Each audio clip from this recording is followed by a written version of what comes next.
Good morning, or evening, or afternoon. I'm so glad that you can join us this year on a little bit different way to do VBS. I miss every single one of your bright and shining faces, and I really hope that next year I get to see and enjoy and watch you grow. But for this year, we have to settle for online.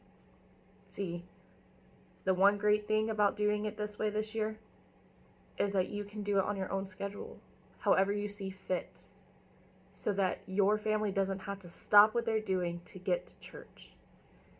So maybe we can enjoy the little victories this year. Well, as you know, you have a schedule in your craft bag of which crafts you're supposed to be doing today. I am just here to read the Bible story. And I want you to remember through this whole story that today's Bible point is Jesus helps us do hard things. All right. If you have the Jesus Storybook Bible, we will be on page 152. You ready? Things were not looking good for God's people. They had been captured and taken from home, and now they were slaves to the king of Babylon.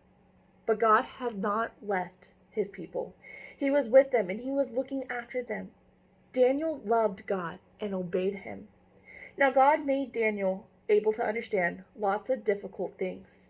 But it wasn't long before the king of Babylon noticed him. King Darius liked how clever Daniel was, so he made Daniel his most important helper of all and put him in charge of lots of other helpers.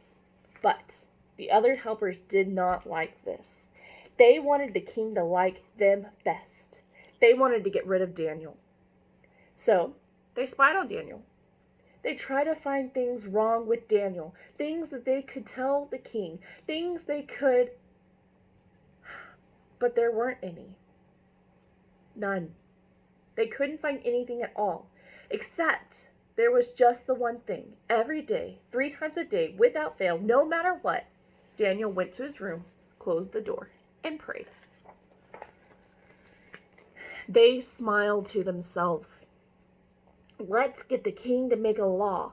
No one is allowed to pray to anyone except to the king. Daniel won't obey this law, and he will be punished.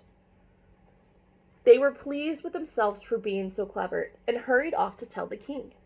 The king liked the idea. He didn't know they were tricking him, so they made it a law. Everyone must pray only to me. If you don't, the lions will have you for dinner. Daniel heard this. He knew it was wrong to pray to anyone except God. He had to do what God said, whatever it cost him, even if it meant he would die. So Daniel went to his new room, closed the door, and prayed.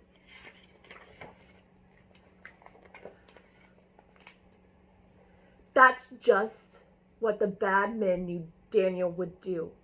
They skipped straight off to tell the king, "Oh, your most guilt-bearing highness, your law says, does it not, that everyone must pray to you alone, sir?" "Yes," said the king. "Oh, majestic brightness, then correct us if you are wrong, but it would seem that Daniel is praying to God and not to you." The king was sad. He had been tricked. He didn't want to hurt Daniel, but he couldn't change his law. So he let the soldiers throw Daniel to the lions. "May your God, who loves you so much, rescue you," the king said. The king went back to his palace, but he didn't sleep that night. Not a wink. He tossed and he turned. Until finally, at the first glimmer of dawn, he leaped out of bed and ran straight to the den. "Daniel," he cried, "has God rescued you?" "Yes," Daniel shouted. "God sent an angel to close the lions' mouths." And there, resting his head on Daniel's lap, was the biggest lion, purring like a little kitten. The king brought Daniel out of the den. "Look," he said, "Daniel doesn't even have a scratch." The king made a new law. Daniel's God is the true God, the God who rescues. Pray to him instead.